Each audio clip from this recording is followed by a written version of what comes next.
Hey vous, j'espère que vous allez bien en ce lundi 25 octobre.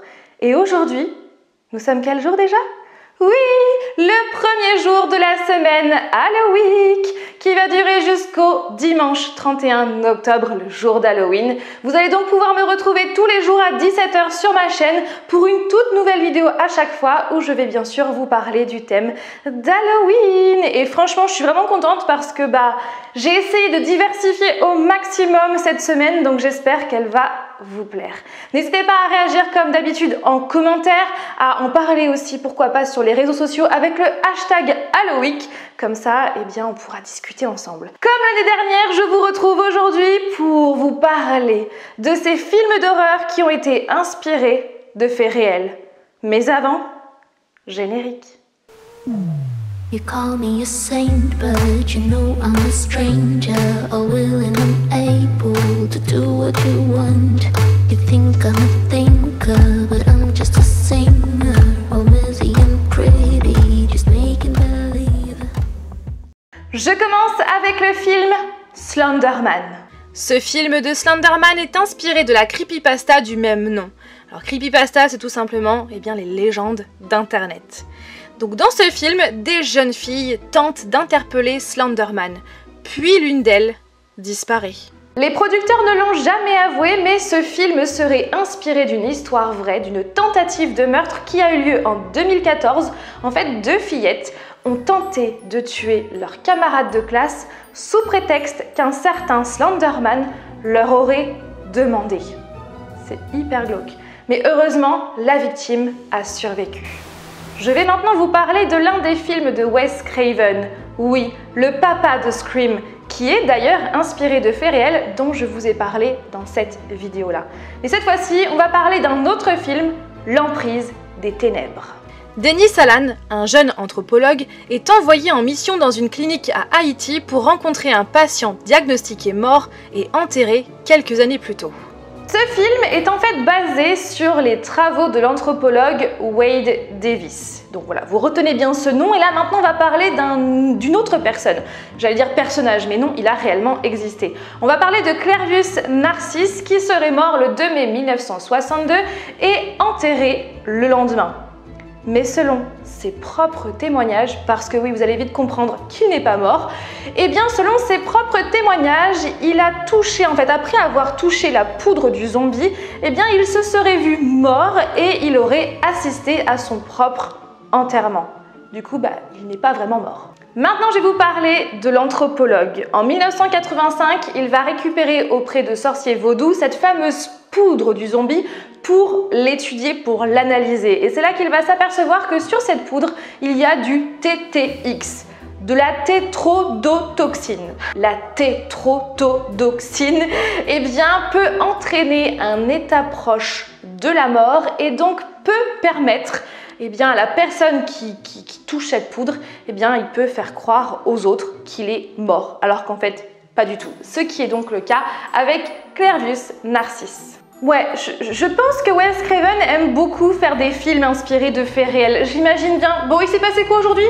Ça? Très bien, on en fait un film. Ouais, c'est très glauque. Je vais maintenant vous parler de The Stranger, sorti en 2005. De retour d'un mariage, Kristen et James rentrent dans leur maison de vacances perdue en pleine forêt. Au beau milieu de la nuit, on frappe à leur porte. Bruit de verre, cris étouffés, bruit de pas. Très vite, ils réalisent que des étrangers masqués rôdent autour de chez eux et qu'ils sont bien déterminés à entrer. Ce film a été vendu comme étant inspiré de faits réels et c'est vrai que c'est extrêmement vendeur. Beaucoup d'histoires qui sont d'ailleurs inspirées de faits réels, c'est toujours marqué sur l'affiche de façon à appâter le spectateur, n'est-ce pas? Sauf que pour cette histoire, les producteurs n'ont jamais dit de quelle histoire ils se sont inspirés. Donc certains pensent que cette histoire serait inspirée d'un fait, d'un meurtre non résolu qui a eu lieu dans la ville de Keddie en Californie. C'est en 1981 qu'une femme va louer un chalet pour se sauver de son mari violent. Mais malheureusement, une nuit, sa fille, son fils et un ami de son fils vont être retrouvés assassinés. Ils ont été froidement assassinés. Le plus étrange, c'est que 3 autres enfants ont été retrouvés dans ce chalet, mais ils ont été totalement épargnés. Voilà donc l'histoire vraie dont se serait inspiré ce film The Stranger. Après, on n'en sait pas plus. Passons maintenant à la prophétie des ombres. Le 5 septembre à Washington DC, juste avant de mourir, la femme du journaliste John Klein raconte à son mari avoir vu une silhouette étrange. Après enquête, John Klein s'aperçoit que plusieurs personnes de cette ville ont été témoins de la même vision et que toutes sont mortes. Ce spectre diabolique ne peut être vu que par les futures victimes. Le 28 novembre, à Denver dans le Colorado, la silhouette apparaît de nouveau. 90 personnes périssent. La psychose s'installe. La prophétie des ombres fait référence à la légende urbaine du Mothman, l'homme papillon, qui est en fait une silhouette qui tuerait ceux qui l'aperçoivent. Voilà, donc un conseil, ne l'apercevez pas. Voilà. Puisque dans les années 60, plusieurs personnes ont aperçu cette silhouette, la silhouette du Mothman, au même endroit, juste avant qu'un pont ne s'effondre. Bon, après, sachez qu'on n'a toujours aucune explication à ce jour. Parlons maintenant du film Le Dernier Rite, sorti en 2012. Pour faire des économies, Sarah et Peter Campbell décident de s'installer plus près de l'hôpital où Matt, leur fils adolescent atteint d'un cancer, participe à un traitement expérimental. Dès les premiers jours, dans la vieille demeure qu'ils ont louée, ce dernier est victime d'hallucinations effrayantes. Les Campbell apprennent bientôt qu'ils se sont installés dans un ancien salon funéraire dont le propriétaire conduisait des séances de spiritisme. La véritable histoire est plutôt similaire puisqu'une famille a bel et bien déménagé dans une maison qui était autrefois une morgue. Comme quoi il faut toujours vérifier avant d'acheter une maison, savoir ce qu'il y avait avant. C'est mieux quand même. Du coup, dans cette nouvelle maison, ils ont vu pas mal d'événements paranormaux. La famille a même déclaré avoir vu des démons. Et donc en 1988, ils ont fait appel, bien sûr, aux Warren, à Ed et Lorraine Warren pour pratiquer un petit exorcisme, ce qu'ils ont fait et depuis, ils n'ont jamais plus rien eu. Voilà pour l'histoire.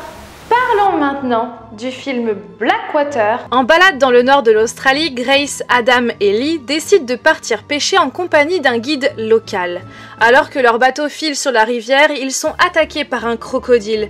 Le guide est tué et les 3 vacanciers se retrouvent bloqués sur un arbre. Remontons 18 ans en arrière. En 2003, cette histoire vraie s'est réellement passée puisque 2 jeunes Australiens ont dû passer 22 heures dans un arbre après avoir vu un crocodile long de 4 mètres dévorer leur ami. Fort heureusement, les 2 jeunes Australiens ont pu être sauvés et donc sont depuis redescendus de cet arbre, mais c'est affreux, puis un crocodile quoi. En 1989 est sorti Faux Semblant. Beverly et Elliot Mantle, 2 gynécologues réputés, sont des vrais jumeaux et partagent tout. Leur appartement, leur clinique et leur femme. Un jour, une actrice de renom, Claire Niveau, vient les consulter pour stérilité. Les 2 frères en tombent amoureux. Mais si pour Elliot elle reste une conquête parmi tant d'autres, Beverly en devient fou amoureux. Une longue descente aux enfers peut commencer. Ce film déconseillé aux moins de 12 ans relate l'histoire vraie des frères jumeaux Stewart et Cyril Marcus, tous les 2 gynécologues qui exerçaient à New York, je crois dans les années 70 il me semble. Ce film va s'intéresser tout particulièrement à leur déclin, à leur mort et aussi à leur fascination très glauque qu'ils avaient envers la gémellité. Le rite avec Anthony Hopkins. Le jeune séminaire américain Michael Kovac se rend au Vatican pour y étudier les rites de l'exorcisme. Féru de psychologie, il nourrit de sérieux doutes à l'égard de ces pratiques anciennes et juge que la possession relève de la psychiatrie plutôt que de la démonologie. Il se heurte périodiquement à ses formateurs jusqu'au jour où ceux-ci l'adressent au père Lucas, ecclésiastique légendaire qui a pratiqué avec succès des centaines d'exorcismes. Au contact de ce mentor au comportement abrupt et déroutant, Michael commence à se déprendre de ses préjugés. Un cas se présente bientôt à lui dont la violence terrifiante va le forcer à se remettre en question. Ce film va relater la vie d'un des plus célèbres exorcistes des États-Unis, le père Gary Thomas. Et d'ailleurs, selon ses dires, il aurait pratiqué plus d'une centaine d'exorcismes différents pour l'église catholique. Ouais, ça en fait hein, des gens possédés. Hein. Ouais. Et pour terminer, je vais vous parler du film Borderland, sorti en 2007.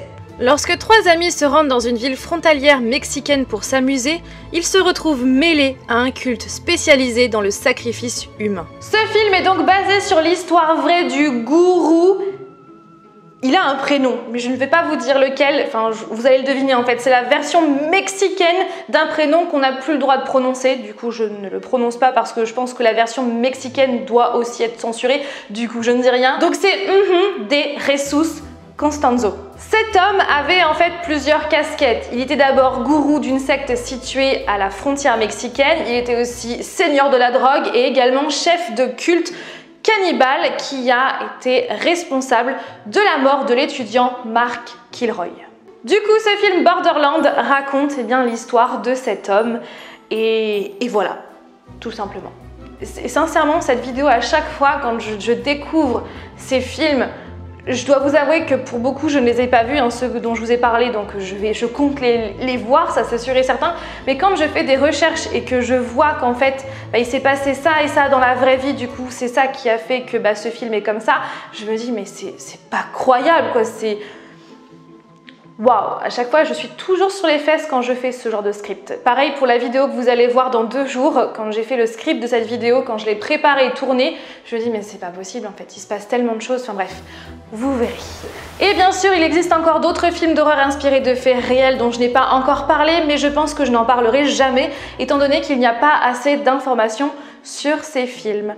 Voilà, encore une fois, j'espère que cette vidéo vous aura plu. Je vous dis à demain 17 h pour la 2e vidéo de la semaine Halloween. Bye!